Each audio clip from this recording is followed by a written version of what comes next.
Cameraman जल्दी focus करो। मिठाइयों का किंग गुलाब जामुन। तो दोस्तों आज हम बनाएंगे बहुत कम से कम खर्च में दो ही इंग्रेडिएंट से बिल्कुल बाजार जैसा सॉफ्ट और कोने कोने तक रस भरा हुआ गुलाब जामुन। तो मेरे इस तरीके से एक बार गुलाब जामुन बना करके देखिए, नहीं टूटेंगे, नहीं फटेंगे, नहीं अंदर से हार्ड बनेंगे, नहीं चाशनी में जाकर बिखरेंगे। तो बिल्कुल एक बार में ही परफेक्ट गुलाब जामुन बनाने का सीक्रेट तरीका लेकर आई हूँ। तो इसे बनाने के लिए 3 बहुत जरूरी स्टेप फॉलो करना पड़ेगा, जिसमें से लास्ट स्टेप आप मिक्स कर दिए तो आपके गुलाब जामुन पूरे खराब हो जाएगा। तो नमस्कार दोस्तों, मैं हूँ करिश्मा और आपका स्वागत है करिश्मा जी की रसोई में। तो देर किस बात के, चलिए इसे बनाना शुरू करते हैं। तो इसे बनाने के लिए सबसे पहले चाहिए मावा। तो यहाँ पर हम 1 कटोरी मावा ले रहे हैं। इसे अपने घर में बना करके तैयार किए हैं, एकदम ताज़ा मावा है। वीडियो लंबा हो जाएगा इसीलिए इसका रेसिपी नहीं शूट किए हैं। अगर इसे ओजन से देखा जाए तो 2 से 50 ग्राम मावा है। इसे बड़ा कोई प्लेट या थाली में ही रखिएगा, क्योंकि इसे मसलना पड़ता है, इसे मसलने में आसान हो जाएगा। अब हथेलियों का इस वाला भाग से हम इस तरह से इसे मसलेंगे।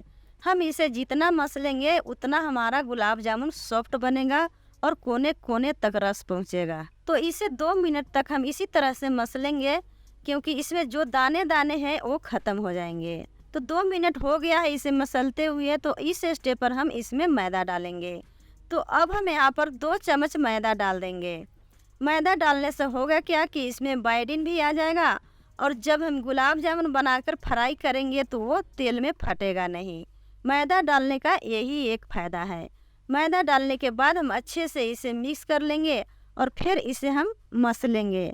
इसे हम तब तक मसलेंगे जब तक ये अच्छे से स्मूथ ना हो जाए, इसके अंदर के दाने दाने हैं वो ख़त्म ना हो जाए।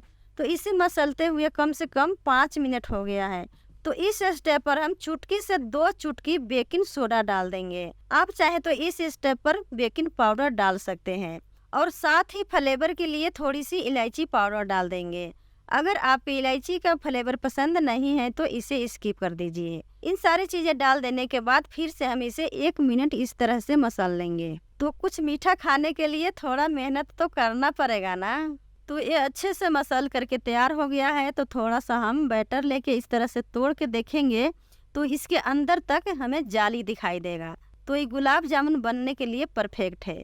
तो अब इसे रख देते हैं ढककर 5 मिनट रेस्ट पर। तो जब तक ये रेस्ट कर रहा है तब तक गुलाब जामुन के लिए हम चाशनी बना करके रेडी कर लेते हैं। तो चाशनी बनाने के लिए कोई कढ़ाई या पैन ले लीजिए और यहीं पर डालेंगे 1.5 कटोरी चीनी। जिस कटोरी से हम मावा लिए थे उसी कटोरी से 1.5 कटोरी चीनी डाल रहे हैं, क्योंकि गुलाब जामुन बनाने के लिए चाशनी ही थोड़ा ज़्यादा ही लगता है। तो जितना हम चीनी डालेंगे उतना यहाँ पर पानी डालना है। तो 1.5 कटोरी चीनी हम लिए थे तो 1.5 कटोरी पानी ही लेंगे, और पानी डाल देने के बाद इसे अच्छा से मिक्स कर लेंगे। और यहाँ पर गैस के फ्लेम हाई रखेंगे।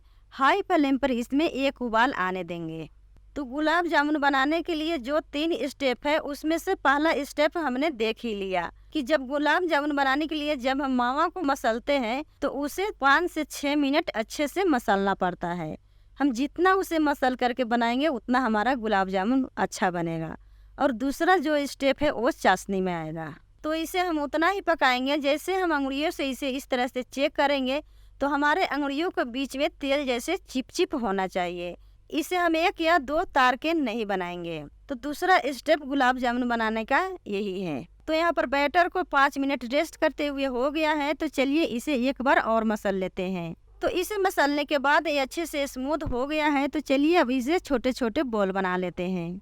तो इसे हम इस तरह से छोटे छोटे बॉल बना लेंगे और हथेलियों के बीच से इस तरह से मसलते हुए इसे चिकना बॉल तैयार करेंगे। इसमें बिल्कुल कड़ेक नहीं होना चाहिए, नहीं तो एक भी कड़ेक आप इसमें छोड़ देंगे तो तेल में जा करके ये फट जाएगा। तो यहाँ पर विशेष ध्यान रखना है, बॉल छोटा छोटा होना चाहिए। अगर ज़्यादा बड़ा बना देंगे तो गुलाब जामुन देखने में अच्छा नहीं लगेगा। तो इसे छोटे छोटे हम बनाएंगे तो जब हम इसे फ्राई करेंगे तो तेल में जा करके ये फूलता है और चाशनी में जा करके भी और भी बड़ा हो जाता है। तो यहाँ पर छोटा छोटा ही इसे बनाना है। तो यहाँ पर सारे बॉल्स बना लेने के बाद इसे सीधा ले चलेंगे तेल में। तो यहाँ पर हम तेल गरम होने के लिए रख दिए थे। तेल गरम हो चुका है। और हाँ, यहाँ पर बिल्कुल ध्यान देना है तेल कितना गरम है, गुलाब जामुन तलने के लिए तेल बिल्कुल गुनगुना गर्म होना चाहिए। एक छोटा सा बॉल्स डाल करके हम इसे चेक कर लेते हैं। जैसे कि आप देख रहे हैं कि छोटे से टुकड़ा डाल दिए हैं तो इसमें हल्का बुलबुला आ रहे हैं, तो हमारा गुलाब जामुन तलने के लिए तेल परफेक्ट गर्म है। तो इसे हम निकाल लेंगे और गुलाब जामुन को डाल देंगे। इसी तरह से एक एक करके गुलाब जामुन को हम तेल में डालेंगे। जितना पैन में आए उतना ही डालना है। तो इसे डाल देने के तुरंत ही बाद इसे इस तरह से हल्का हल्का हम हिलाते रहेंगे। इसे बिल्कुल नहीं छोड़ना है। अगर आप थोड़ी देर छोड़ देंगे तो एक तरफ से ये डार्क कलर हो जाएगा, दिखने में अच्छा नहीं लगेगा। तो इसे लगातार हम इसी तरह से हल्का हल्का हिलाते रहेंगे। इसे जोर से मत दबाइएगा, नहीं तो यहीं पर ये फूट सकता है। तो यहाँ पर आप देख सकते हैं धीमी धीमी आंच पर पकते हुए 5 मिनट हो चुका है। इसके ऊपर से कितना प्यारा कलर दिखने लगा है। तो यहाँ पर अगर आपको डार्क कलर पसंद है तो इसे 2 मिनट और फ्राई कर सकते हैं। यहाँ पर देख सकते हैं गुलाब जामुन के ऊपर कितना प्यारा कलर आ चुका है। तो इस स्टेप पर हम इसे निकाल लेंगे और इसे निकालने के बाद तुरंत ही चाशनी में डाल देंगे। और यहाँ पर ध्यान रखना है, चाशनी बिल्कुल ठंडा नहीं होना चाहिए। चाशनी हल्का गुनगुना होना चाहिए। अगर ठंडा हो गया है तो इसे फिर से गैस पर चढ़ा के इसे हल्का गुनगुना गर्म कर लीजिए, फिर गुलाब जामुन डालिए। तो तीसरा स्टेप यही है कि आप ज़्यादा गर्म चाशनी में गुलाब जामुन डाल देंगे तो चपटा हो जाएगा, इसका स्किन चाशनी में बिखर जाएगा। तो इसी तरह से सारे गुलाब जामुन को हम फ्राई करके चाशनी में डाल देंगे और ढक्कन लगा करके इसे कम से कम 1.5 से 2 घंटे आराम से छोड़ देंगे। आराम से 1.5 से 2 घंटे चाशनी पी लेगा, फिर हम इसे बाहर निकालेंगे।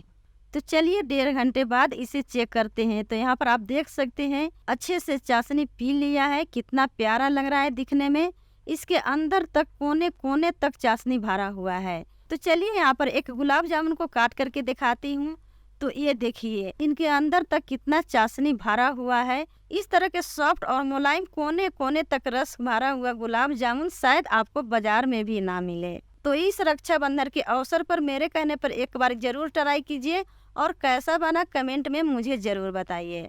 तो दोस्तों जैसे कि आपने देखा हमने बहुत से बहुत कम इंग्रेडिएंट में बहुत सस्ते में महंगे से महंगे किलो किलो गुलाब जामुन बना करके तैयार किए हैं। तो है ना बाजार से भी बढ़िया गुलाब जामुन, तो क्यों न इसे अपने घर में बनाएं और फैमिली और फ्रेंड में इसे खाएं और एंजॉय करें। तो चलिए मिलते हैं फिर दूसरे रेसिपी के साथ, तब तक के लिए बाय बाय।